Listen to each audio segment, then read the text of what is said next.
Hola, hoy quiero aquí en este video discutir lo que conocemos como la forma polar de un número complejo.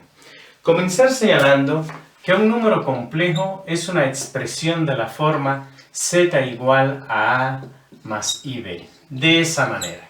Y cuando un número complejo lo vemos escrito de esa forma, a eso es a lo que llamamos la forma cartesiana de representar a ese número complejo. Sin embargo, no es la única manera de representarlo. Hay otra forma, que es la que quiero discutir aquí, que es la forma polar.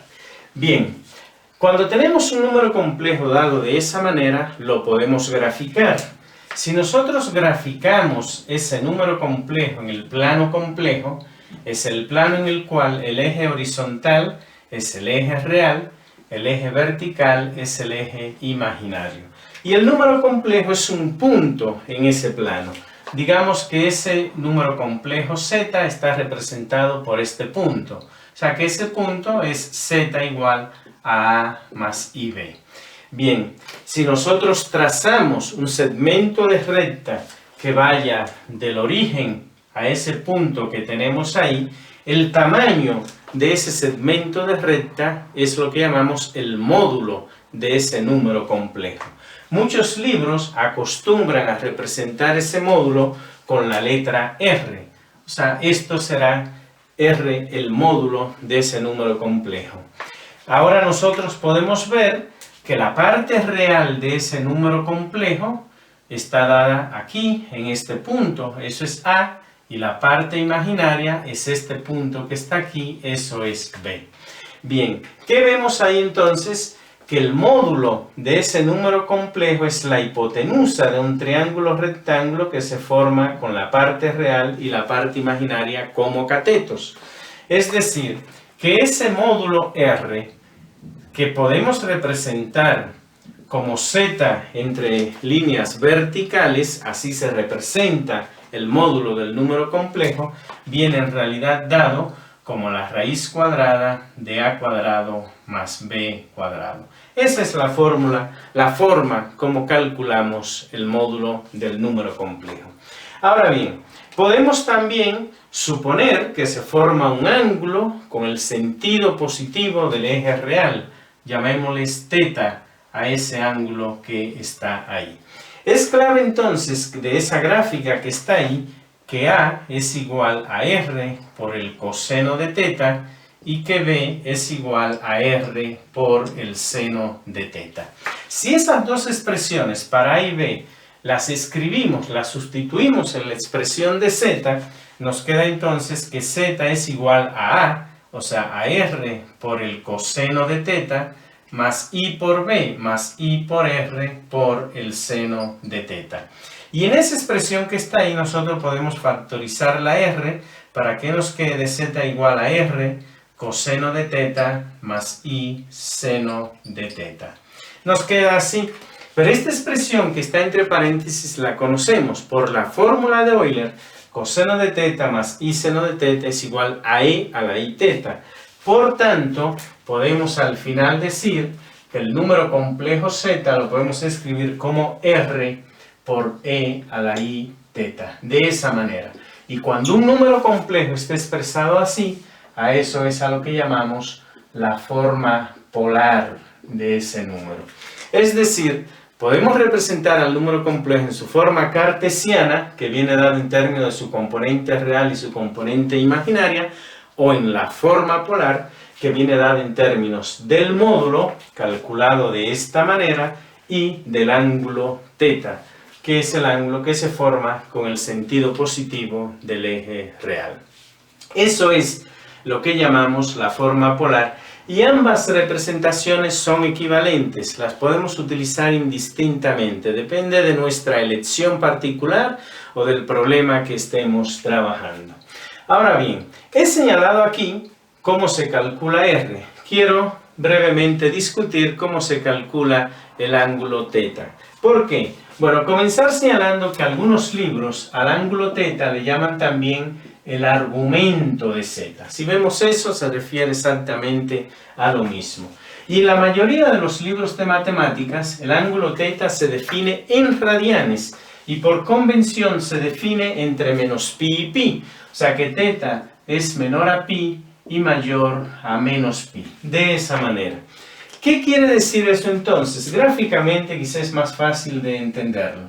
Si graficamos aquí nuevamente nuestro plano complejo, el eje real es el eje horizontal, el eje imaginario es el eje vertical.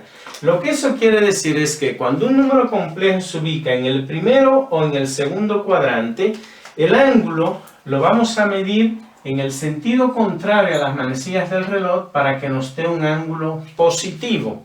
Y cuando el número se ubica en el tercero o en el cuarto cuadrante, el ángulo lo vamos a medir en el sentido de las manecillas del reloj para que nos dé un ángulo negativo. Del primer y el segundo cuadrante, el ángulo se ubicará entre 0 y pi. Y del tercer y el cuarto cuadrante, el ángulo se ubicará entre 0 y menos pi. De esa manera. ¿Cómo sé que el número complejo está en el primer cuadrante? Muy fácil, porque si está en el primer cuadrante, las dos componentes, la real y la imaginaria, son positivas. Y en ese caso, el ángulo estará dado entre 0 y pi sobre 2. Y la manera de calcularlo va a ser θ igual a la tangente a la menos 1 de b entre a. Y ese cálculo que estará ahí va a dar un ángulo positivo entre 0 y pi sobre 2. Si el número está en el segundo cuadrante, ahí lo voy a saber porque la componente real es negativa y la componente imaginaria es positiva. El ángulo tendrá que estar dado entre pi sobre 2 y pi. ¿Cómo voy a calcular a θ? En ese caso, θ lo vamos a calcular como pi más la tangente a la menos 1 de b entre a. ¿Por qué lo hacemos de esa manera? Vamos a analizarlo. Cuando yo hago el cociente de b entre a, me da un número negativo, pues tengo uno positivo y uno negativo. La tangente a la menos 1 de ese número negativo me va a dar un ángulo negativo. Ese ángulo negativo le sumo pi y me va a dar entonces un valor de θ entre 0 y pi sobre 2. Esa es la razón. Vamos a ver cómo sería un número que está en el cuarto cuadrante. Para un número que está en el cuarto cuadrante, la componente real es positiva y ahora la componente imaginaria es negativa. Nuevamente, cuando yo haga el cociente b entre a me da un número negativo, la tangente me da un número negativo. Un número negativo entre 0 y menos pi sobre 2. Entonces lo calculo directo. Lo calculo como θ igual a la tangente a la menos 1 de b entre a. Y me garantiza ese número negativo entre 0 y menos pi sobre 2. ¿Y cómo sé que estoy en el tercer cuadrante? Porque las dos componentes van a ser negativas. Ahí en ese caso, cuando yo haga el cociente de b entre a me da un número positivo, pero yo quiero reportar un valor entre menos pi sobre 2 y menos pi. ¿Cómo lo logro? Haciendo θ igual a menos pi más la tangente a la menos 1 de b entre a. Aquí me da un ángulo positivo, le resto menos pi y me dará un ángulo entre menos pi sobre 2 y menos pi. Esa es la forma como se calcula el ángulo θ definido por convención entre menos pi y pi, expresado en radianes, que reitero, algunos libros llaman también el argumento de z. En conclusión, un número complejo está expresado en su forma polar cuando tiene esta forma que está aquí, en términos de su módulo, que calculo de esta manera, y del ángulo θ calculado según la convención que te he descrito aquí en esta parte. Espero pues que si trabajas con números complejos, entiendas que lo puedes representar ya sea en su forma cartesiana o su forma polar. Ambas representaciones son equivalentes, son igualmente útiles e igualmente usadas en las matemáticas. Bien, si te ha gustado el video, te invito a que le des like. Si tienes algún comentario, alguna pregunta, alguna sugerencia sobre el video, te invito a que me dejes tu comentario, tu retroalimentación. Para mí es muy importante en este video.